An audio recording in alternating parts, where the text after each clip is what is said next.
Hello and welcome along to today's episode of the Let's Colour podcast. And we are very, very pleased to have you back again for another episode. And we have got a corker today, haven't we? We have, because today's episode is all about significant birthdays and probably the ultimate significant birthday. It's the birthday of our famous furry friend, the Dulux Dog, because this year he is going to be 60. I can't believe that. I know. He looks merely 21. He certainly does, and I can't believe it because I'm almost as old as the Deluxe Dog. No. It's the truth. It's the No. truth. And I feel 21. Absolutely. Well, I tell you what, this show keeps us young, doesn't it? It certainly does. Absolutely the dog's birthday, but even more importantly, it is also 90 years of the Dulux brand. So I know you have been, and we've mentioned it on the show before, you've been in those archives, and today you're going to reveal a little bit more about what you found in those archives. It's extraordinary. I mean, 90 years of adding colour to the walls and woodwork of UK homes. I mean, that is just quite something. And yes, I've been down in the dusty archives playing with spiders and finding the most incredible stuff. And I've got some stuff here. I bought this because nobody's ever seen this before. Oh, it's really exciting. Nobody has ever seen this before. So I'm going to show you a few things that I found recently. And you've got some fabulous facts as well, which I know I can't wait to hear. However, before we get into all of that good stuff, all of those pictures, all of those great dog facts, and singing happy birthday, of course, which we will do for the viewers and the listeners' delight, which I'm sure they're very excited about. And we're also going to eat some cake later too. What have you been up to? Tell me about what you have been getting yourself into recently. Well, I'm always in my happy place painting, but I've been helping my daughters. They've moved house into a house rather than a flat. Grown-up house. And so I've been helping them decorate, giving them ideas. And actually, they're starting to decorate stuff themselves. They're getting quite good at it. And I had a little moment with them the other day because they said, "Mum, I don't know how to tell you this," and I'm thinking, God, they're both pregnant or something, they're just going to tell me. And actually, it's worse, to be honest, than telling you that they said they wanted to use farrow and ball or little green paint. And they said to me, "Mum, but we really like the colours. And I said, "Girls, it's not too late to put you up for adoption." It's not okay. I know, it's not okay. It's just not okay. So I gave them one of the big colour charts and one of the heritage charts and said, just see what you think to these. Anyway, so they kind of like indulged their mother.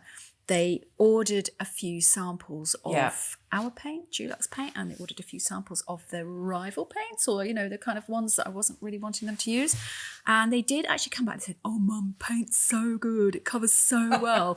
And honestly, it's like music to my ears. And actually, they have decided, Steph, to paint the whole of their house in heritage colours. Yay! My work here is done. I didn't spend a penny on their education. And I feel, I did teach them how to paint, but I feel my work is done. So, yeah, I've been showing them rather than doing it for them, which is a real it's a lovely thing to do, showing people how to do stuff and kind of stepping back and seeing the pride on their little faces. Yeah. And I think last week we were talking about Molly, the littlest. She's painted the front door in gilt green. Oh, God, it's so good. And I watched her do everything. She did all of this sort of step by step. She did all of the boring prep. And she did it really, really well. I did criticise her, of course, because you do, I was going to say, poor Molly with the, Dulux creative director staring over her shoulder. I know. Never mind her mum at that. I know. I had to exit. So Ted had to pull me away because I was just getting really annoying. And I knew I was, but I couldn't help it. But anyway, Steph, that is my updated news. Yeah, traumatising the children. How about you? Any more news on your cottage? Well, we this week I have been investigating more about garden, actually. So I'm a tad green-fingered, but not like hugely. So I experimented last year, you'll remember, for those regular listeners of the podcast, with some vegetables. So this time... From Waitrose? Well, maybe if they don't go very well, I'll buy those in backup and just be like, "Oh, look at all my produce." But so no vegetables yet, because it's not really the season for veg planting. We need to be earlier in the year. However, I've been researching. I have a natural spring pond. And last time I went, there were some little ducks in it, and I just thought, they were really cute. Oh, but so I have been researching a little bit more about ponds. What does one do with a pond? And I generally can you extend it to a swimming pond? Could you swim in it? I don't know. I don't even know how deep it is. I feel like I need to get in this pond. I'm going to get one of those What are they called? Those things waders. that they're like the waders. Yeah, the waders. Like some really bright yellow ones, maybe. Make sure Chris is around to pull you out just in case you get stuck. Because that would not be a good look. Yeah, it's a good point. No, maybe not then. He'd probably just leave me in there. So yeah, I feel like I need to read up on my ponds. I kind of fancy a bit of, like wildlife and. I love a pond. Yeah, it attracts everything. Like say ducks and newts and frogs and little fishes in there. Oh, you will have such fun with a pond. Yeah, I can imagine it's really fun. And I'm sure the kids will love it too. They will. So I feel like I need to read up a bit more on ponds. But yeah, so I've been mainly doing that. And I've been reading natural spring ponds, and they're a bit chilly, so you possibly don't get as many frogs in there as you might do if it was a normal pond. I don't know. So loads of stuff to read about. It's a whole big adventure. I'm so jealous. I know, I'm so jealous. Anyway, I'm a bit jealous, but I'm very excited because we are together here in Castle. And again, it's which fantastic I love. Because I know that this is the second in the series, but just to be together, just to see you, Steph, after all that time of just kind of like talking to each other through the screen. I know it's really, really lovely. And we have got a cracker of a show today because this show is all about our favourite furry friend, the Dulux Dog, who we actually... I think we refer to him as Digby, don't we? Even though he's had many, many names. Many names. But yeah, we work with the dog a lot, don't we? Obviously, and the reason we wanted to make this episode specifically was, of course, not only because it's the dog's birthday and it's the brand's birthday, but it is the first question that everyone asks me about where I work. Yeah. Actually, maybe the second. Sometimes they mistake it for Durex rather than Dulux, which is a bit embarrassing. But after we get over that, then it's about... Creative director of Durex. Oh, what a fabulous job. I'm like, I've had that said to me on many occasions. That's actually, awkward. By a doctor as well. It was asking me. But this is a whole other strain episode. Of conversation. Yes, we'll talk about that later, maybe in a late night edition. On back to the dog. So we work with the Dulux Dog a lot, but it is the question that I get asked the most is, have you met the Dulux Dog? I'm like, of course I have. Does he live in your office? I'm like, no, he doesn't live in our office. No. But loads and loads of questions. So what I would love for you to do for our listeners and for our viewers is to talk a little bit about how our lovely Old English Sheepdog became our Dulux Dog, because you tell the story so well. Oh, well, it's a magical story. Like all of the kind of wonderful things in life, it's a story of serendipity. So kind of like magical things happening, at the right time, at the right moment. So basically back in the 60s, 61, we were doing an advert, and basically it was an advert. So it was a little family painting their cottage, and mummy was painting the windows, daddy was painting the doors, and the kids were out in the garden kicking a football. And the guy who was directing the advert, he'd got an old English Sheepdog, which were quite popular at the time. Back in the day, back in the day. And every time the kids were kicking the ball up and down the garden, the dog would escape, diving in, poling in, grabbing the ball, rushing around. The kids were just in hysterics, and everybody goes, oh, cut. They get the dog off the set, and they did this several times. And anyway, when they came to edit the film, the advert, every time the dog came onto set, everybody went, oh, it's so cute. And that's how the Dulux Dog became our famous mascot, because it became instantly. It was the first animal to appear in an advert on TV. I mean, we were the first to ever advertise paint on TV. And then we rocked up with the fluffiest, cutest animal on earth. And then he became part of every advert. And there were some amazing adverts. I mean, he appeared with Morecambe & Wise. He appeared with Rolling Stones. He appeared, everywhere. He was like, of his time, he was an absolute rock god in the 60s. Yeah. And so it's just a magical accident. Yeah. And even today, I mean, this is you and I talk about the dog, and, when we first joined and I talked about it, there was always this kind of, people would say, our PR company would say, oh, do you think the dog's a bit old-fashioned? Do you think we should get rid of the dog? And as soon as you had a sort of like an idea that you get rid of the dog, we'd do something with the dog, and people just love the Dulux Dog. So I'm afraid whether you love him or hate him or like dogs or we are how never can you ever not like ever this? getting rid of our famous Dulux dog. Never. I've got some fantastic names here as well from Dulux dog. I mean, because that is one of the up there questions, isn't it? What is the name of the dog? The And he's had first some dog, great names. the first dog that we had was a dog that sort of was in the advert. It was called Shepton Daphnis Horser, or Dash for short, and he dashed around. But probably our most famous kind of iconic dog, a dog that ended up being a Hollywood film star in Digby, the biggest dog in the world, was called Digby. But his real name, or sort of like, show name, was Fernville Lord Digby. And he was the star of Digby, the biggest dog in the world. There are some fantastic names, and the dogs are all from the same lineage, so they've all come from Dash the dog, so they've all got the same kind of like they've been bred, and they're amazing dogs because they're rock solid. Because the sheepdog is actually not.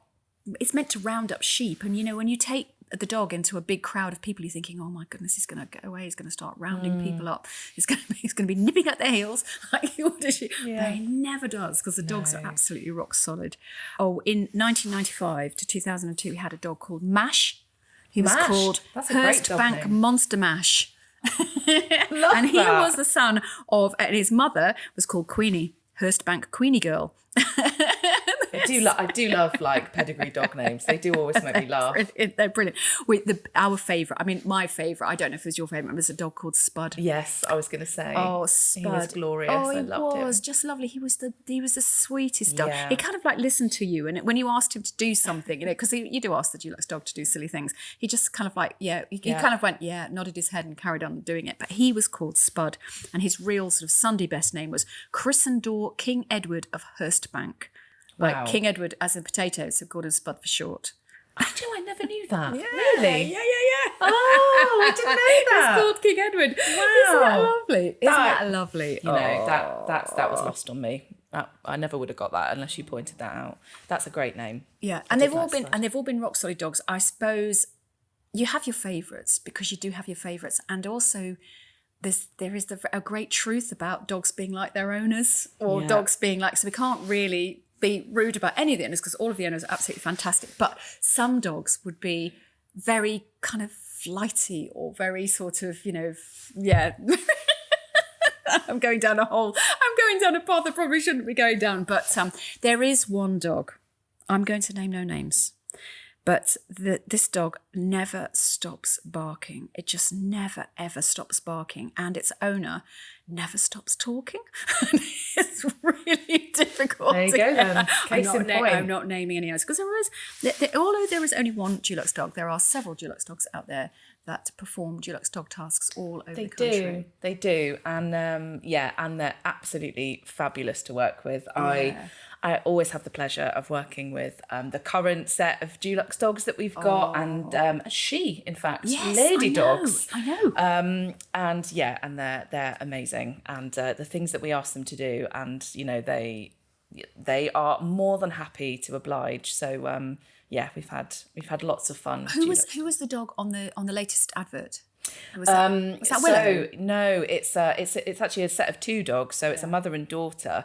Madison being the mother, and Olivia is her daughter, being the second. So it depends on the task that you want the dogs to do sometimes, because they are big dogs, aren't they? Yeah. I mean, when you meet a Dulux dog, they are like they're monster. Yeah, like and obviously Shetland ponies. All of that fur as well. So, but what I always find really amazing is they are just so graceful. Actually, just the way they move around. So. Sometimes there are some that are a little bit more full of life, I would say. But Madison, mummy dog, she's absolutely lovely. We use her a lot for kind of the sitting shot. She's on the front of the current magazine, actually, Let's Colour magazine, and she is just lovely. Sits when you ask her to. She's fantastic. And then there's Olivia, who is the daughter, and she's the one in the latest Simply Refresh ad, and we got her to ride on a skateboard. Which I was pretty impressed about, actually. I saw that, So, I mean, they're all professionally trained dogs, and they're amazing in their own right, but they're really beautiful creatures and animals, and they're really fabulous. And of course, the owners and and the people that look after them are equally They are. It's amazing for doing you have what to they be do. completely dedicated because it takes hours and hours and hours to groom the Dulux dog. I mean, yeah, they just take ages to do. And there's something, I mean, we found out a couple of years ago, and this is begetting, you know, it's a sad story, is that Old English Sheepdog, they're an endangered breed They now. are. So there aren't many. I mean, there are just around 300 left in the country, and we support, you know, a charity that looks after Old English Sheepdogs. Yeah. It's one of our you know, beloved charities, and it's very sad because when you take on a dog like this, you're taking on a kind of like, it's a lifestyle choice. It's not a pet. It's way more than a pet. I mean, they are a monster. Yeah, they are, exactly.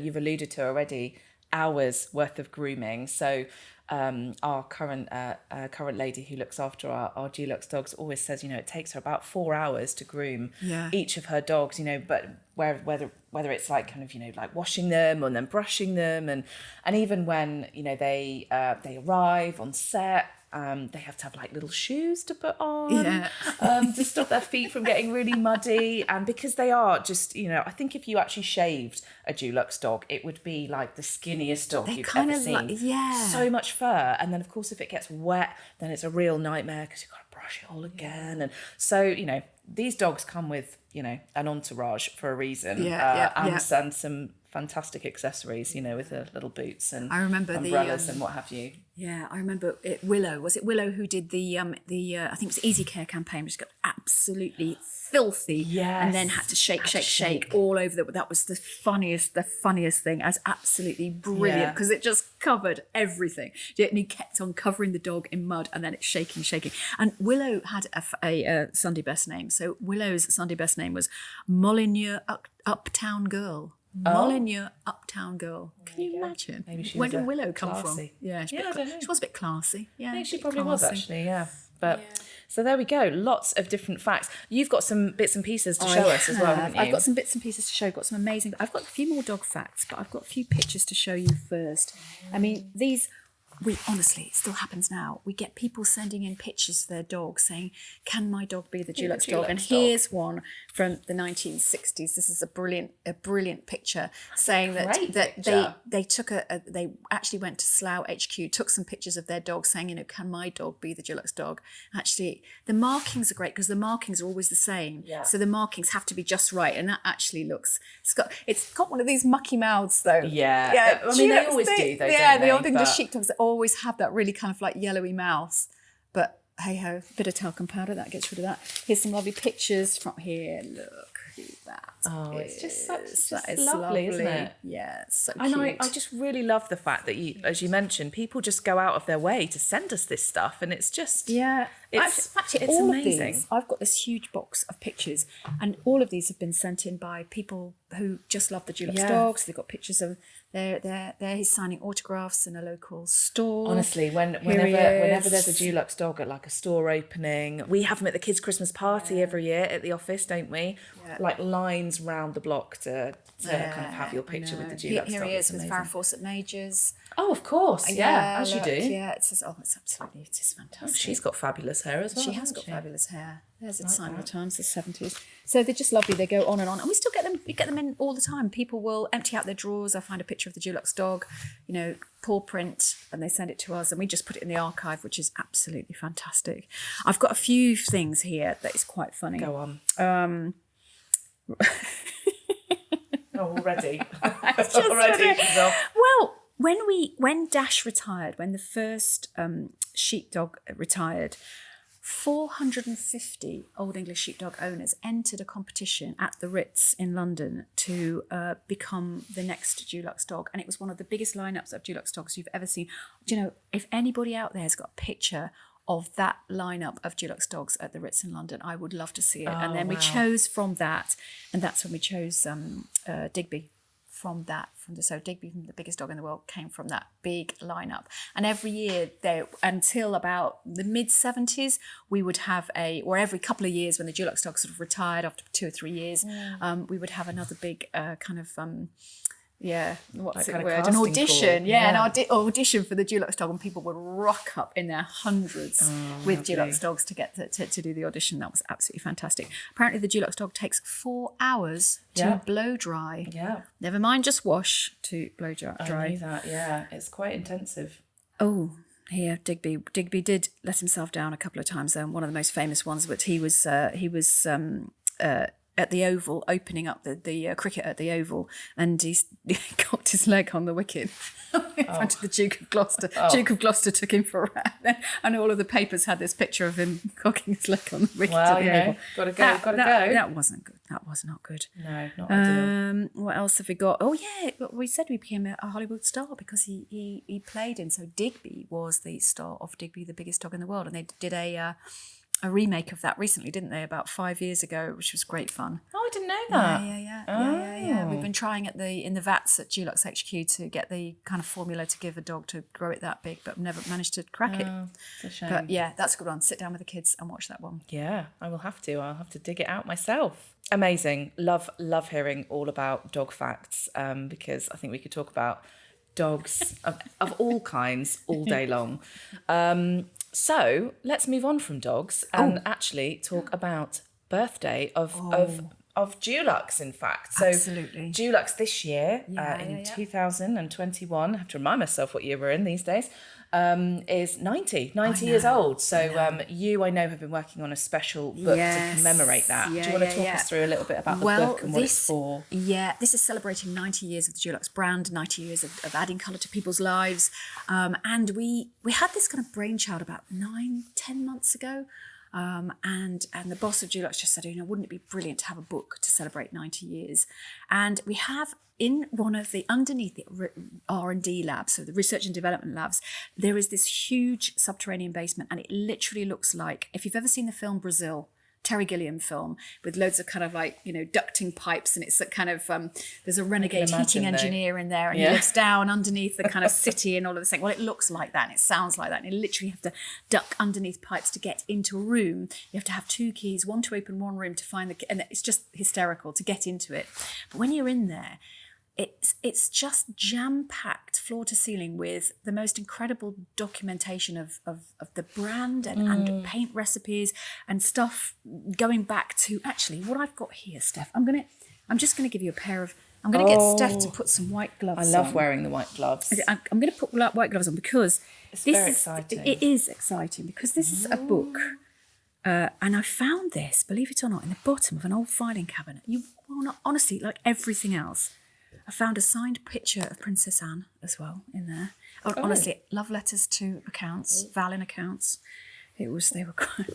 What? See, I found some terrible stuff. It's all going in the book. Let's talk about that. But here I've got this little book. It's a little red leather vellum bound book, and in here are the earliest paint recipes of Dulux paint recipes. Now, Dulux was the company that started Dulux was a combination of a company called the Naylor Brothers, who were varnish makers from London, and Nobel Chemical Industries. That's amazing. And they got together, and they were the first. The combination of these two companies were the people who first made Dulux.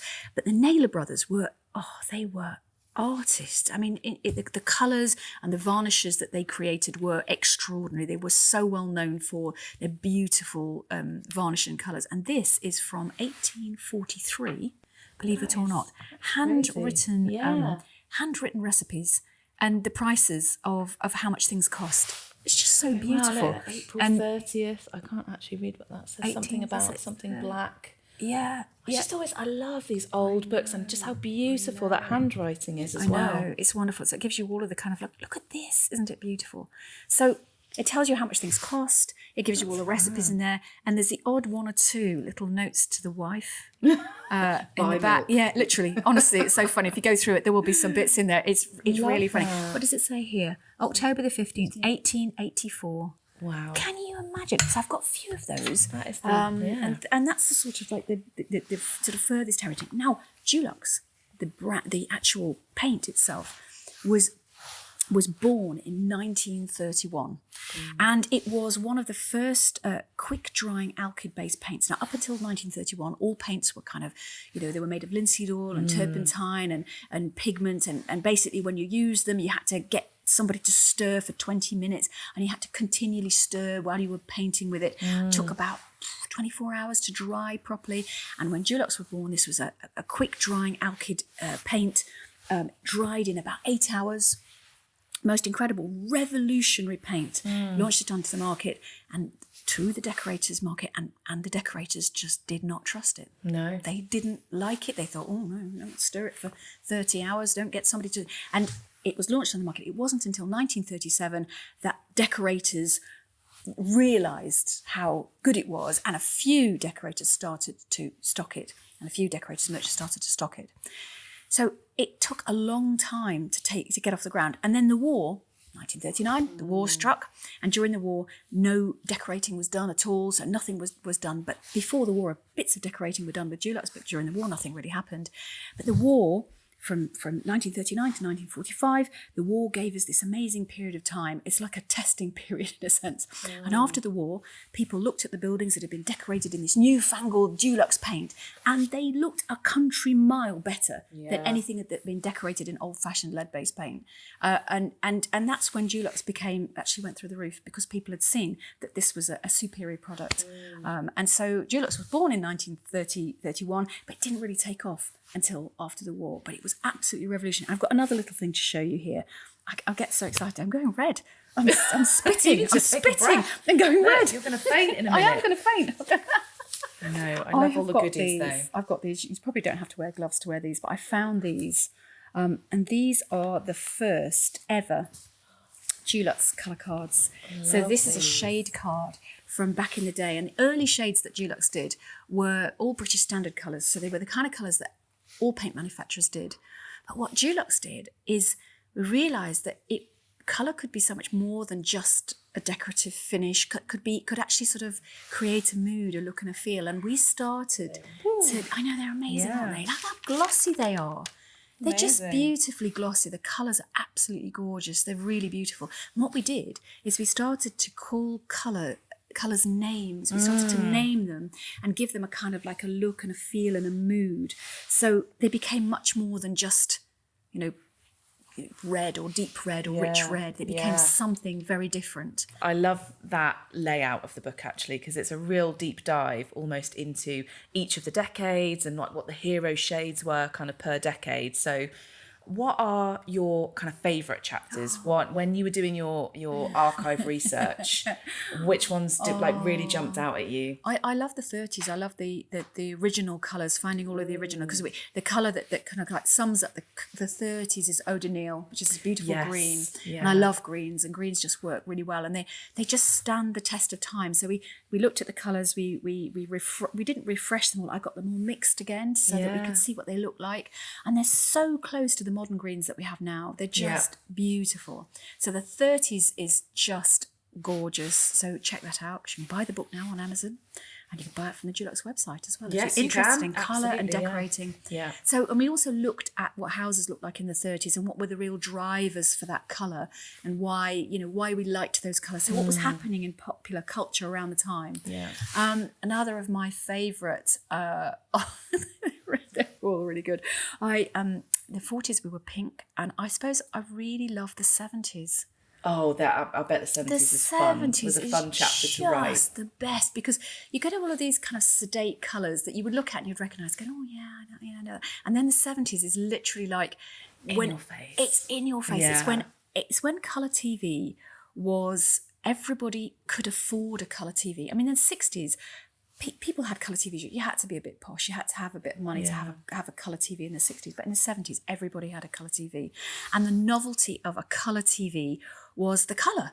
And so people would turn the colour dial up to like max, kind of like, and everything was super saturated. And at that time as well, there were some amazing developments in plastics and acrylics, and perspex was massive. Yeah. And when you think of those big kind of chairs made of orange perspex, and your kind of radio would have come in jazzy colours. You would have had wet look leather boots, in perspex. You would have a plastic Mac. Everything was plastic, and it was an amazing.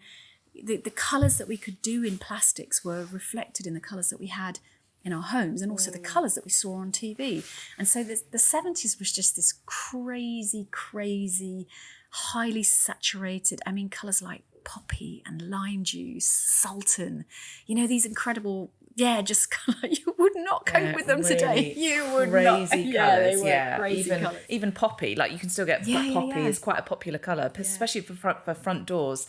And it is, it's in your face red, isn't it? You couldn't get away from that. So, amazing. And of course, we couldn't finish this section without talking about the 90s. So we have got a special 90s episode actually coming up next week, which we're both incredibly excited for. But 90s would be, what's the colour of the 90s that we focused on? I mean, honestly, each chapter of the book has this lovely foreword by a really famous person, an influencer who kind of like really owns that decade and has something amazing to say about that decade. And of course, the 90s, it is Sir Lawrence Llewelyn-Bowen himself, who has headed up the chapter of the 90s. And of course, the colour is purple, because they were just huge colours. Purples and purpley pinks were just huge colours in the 90s. And we had this lovely campaign in the 90s called We Know the Colours That Go. Yes. Oh, actually, no, it's 2000. 2000, slightly later. That was slightly later. But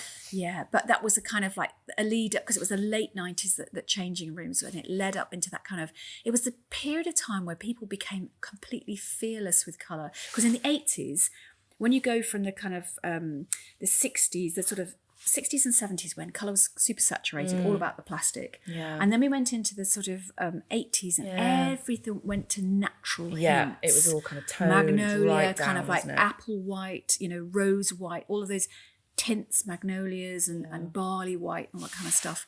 And then 90s, beginning of the 90s, it was still the same, but by the end of the 90s, changing rooms hit our screens, and it was colour was back. It was back with a kind of like, it was celebration. It was amazing. I mean, Steph, you talked to me about how changing rooms was the thing that kind of got you into this job, really. Definitely. I must have been like 15 or so when changing rooms came out, and it was just I think up until then I wanted to be like a fashion designer or like something in design. I'm pretty sure it was fashion design at the time. And because what a 15-year-old girl doesn't want to do that, really. But then I watched that show and I just thought, like, wow, this is amazing. Like I could do this in the place that I live. I can apply colour and design to the place I live, and isn't that amazing? So and I didn't unfortunately end up following that career like through university. I wanted to, but I had a really sensible conversation with my dad about how interior designers like don't make lots of money, and I thought, that's actually you've got a really good point there, so I'll do something sensible. But like I've come back round to work for a brand that allows me to marry it together. Absolutely loved changing rooms, and it's just the absolute dream project to kind of come back and work on it now. Hopefully you will hear and see the passion that exudes from everyone that works here, and we love it, the dog, the brand, it's a great brand with a fantastic legacy, and hopefully one that lasts into the future. But you listeners, viewers, can have a book of your own, and you can buy that on Amazon and on the Dulux website. Go to the website. And the proceeds of that book go to 3 different charities, don't they? One of which is the Old English Sheepdog, the Old English Sheepdog charity. Rescue, I believe it's called. And we'll put the link in the show notes. The Outward Bound Trust is another charity that we support with the book donations. And also the Rainy Day Trust as well, which is equally another fantastic charity. So all documented, and even if you're just a lover, not necessarily of the brand, but just of interiors and everything about kind of colour that we've spoken about today, then you can go and read the book, and it's a great read, isn't it? It is. Really, I haven't got my copy yet, which I'm very upset about. However, imminently it will be arriving at my doorstep, and I cannot wait to read it. It's enormous as well, so it'd be crashing onto your doormat. It's a really lovely coffee table book, so do go and buy it. Yeah, absolutely, and it's great to know that is going to a good cause too. So you gave me a specific task today when you told me that we were going to be having a birthday. Well, you didn't say this, but this is how I interpreted your instructions. We're having a birthday party for the dog. I was like, oh my God, amazing. So I've read into that, and I bought cake. I blooming hope you have. So Steph. I mean, what I couldn't get was they don't do old English sheepdog cakes, which I don't know why, because I think they're missing a trick. But however, I did find this dog, and this is Pablo. Pablo the pug. So he's a more exotic version of our friend. I mean, it's the same, isn't honestly, it? cake It's is fine. cake, Steph. Cake is cake. So I have bought you a birthday cake, and the old dog here is wearing his party hat, and now you've got yours on as well. Look at that. Yeah. And we did blow up balloons. I don't actually like balloons. I know you keep kind of like leaning away from them. I'm just really I'm not not going to keen. pop one because they make me freak as well a little Yes. bit. So let's just leave them well alone. Dogs don't like them. Do you? No. No, It doesn't like them. I do love you in the party hat, though. I feel we should wear that for the rest of the episode. And we will be eating Pablo in a short while, I'm sure. Yes. Yeah, so we'll do that. Neatly moving on. I feel like you're going to have to remove your party hat, unfortunately. And I can put on my stethoscope. Absolutely. And it is that part of the show where we take off our party hats and we get serious. It's serious business now. Yes, it is. Welcome, Dr. Dulux. Welcome. This is the part of the show where we read out our listener and viewer, in this case, questions and DIY dilemmas and sometimes disasters for us to solve. So, are you ready for our first DIY? Well, I kind of am, Steph, but normally Steph tells me what she's going to ask. But no, it is going to come as a complete surprise because I am the doctor and I know all the answers. So you're go on, Steph. You're going to have it up your sleeve. Fire away. So, our first question today is from Emma, and she is from Northampton. So, hi, Dr. Dulux. I need help. I've just moved into a new home and I want to start decorating as the magnolia has to go. Good for you, Emma. But I've got every colour chart and swatch guide in the world and I still can't decide. Can you help me with some tips on how to start a project, please? This is a good question. Yeah, it is. I think that people get. I mean, I suppose when you've got magnolia, it's a blank canvas that you can't get beyond. Yeah. So I would always say, go to what you're leaving in the room. So what are you starting with in the room? What colour is your sofa? What colour is your carpet, your flooring? And then have a look at all of those elements and build from there. And from that, you might have stuff, generally, most people have stuff in their homes that's quite neutral. So wood floor, grey sofa, look at this, we're sitting here, so we've got natural colours. And that kind of leads you into a neutral scheme, which can be a little bit dull. Yeah. So what I would suggest is to choose something of your possessions, something that you really love, like a picture or a cushion or something, and take colours from that, take your colour inspiration from that, because that's the thing that you're drawn to, that's the thing that you love. You can use your visualizer on your phone. Yes, Dulux that's visualizer. Great They app. are an amazing free app, and what this app does is it can pick colours from the things you love, and it basically shows you colour combinations that you can use on your walls, and then you can use the app to see colour on your walls in real time. It's amazing, and it's just had an upgrade, and it's so good. It's really, really good. So you can start to see how colours work with your furniture. We always need a starting point. Start with the things you love. Get rid of the things you don't love. Yeah. Start with something you love and always get a tester, because you never know what you think on the screen looks like the perfect colour choice. You get it home and it could not be. So definitely always buy a tester too. That will always help. So hope that helped, Emma, and do let us know how you get on. Are you ready for your second one? I am ready. So this one is from Claire and she is from Marlow. So hi, Dr. Dulux. I am just about to move into a lovely Edwardian home, which sounds fabulous. And I have fallen in love with some of the original features, like the stained glass windows and the beautiful doors. Can you help me choose a scheme that will complement this style of home, as I'm worried about my more modern tastes clashing with the original details and I want to be sympathetic? Oh, well, I mean, you can choose Edwardian colours. So there are beautiful Edwardian colours in the Heritage range. However, the Heritage range is a collection of the most popular colours from the past, present and the future. So all of those colours are designed to work perfectly in UK homes with the UK light conditions, and also to sort of really make the most of those architectural features.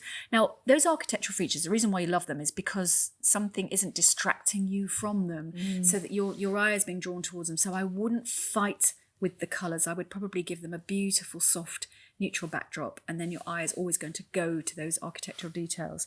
I might as well, again, use your visualizer and pick out the colours from that stained glass, see what works with those colours, and then you can visualise it on the walls. But basically, I would start with the heritage colour chart, have a look at, in each of the columns of that chart, it starts with light colours, 2 light colours, there are 2 mid colours and 2 deep colours, and the perfect white.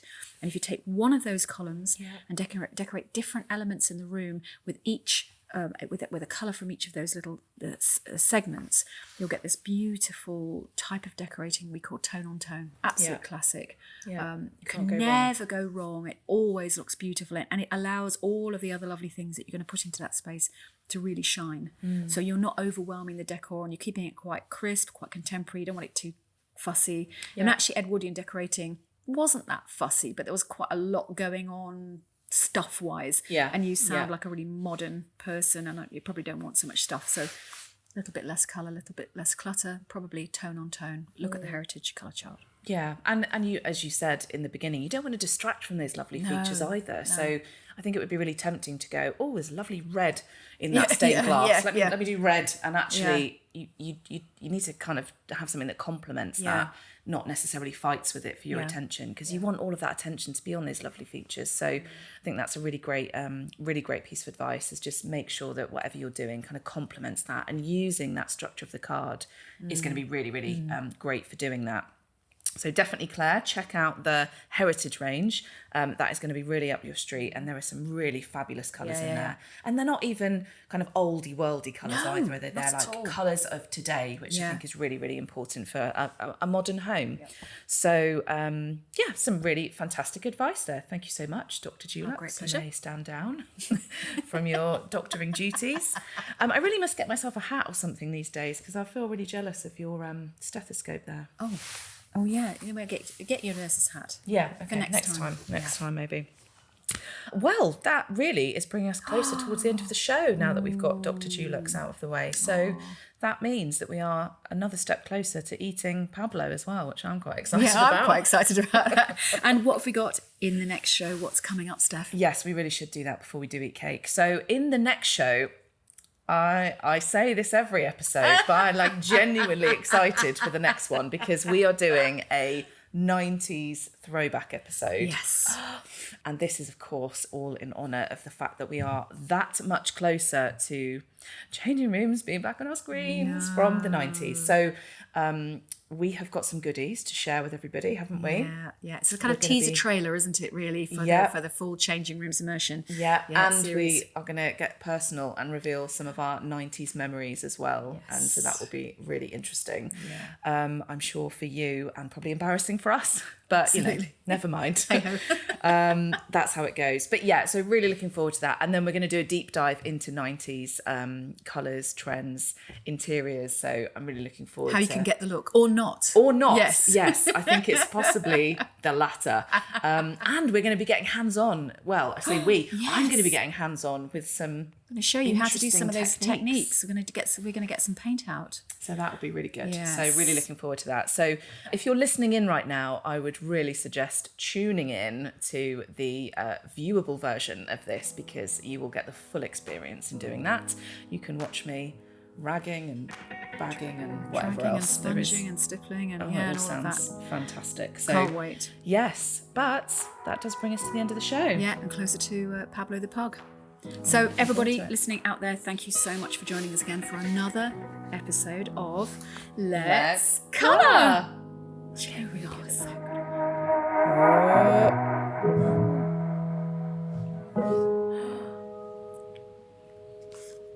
good.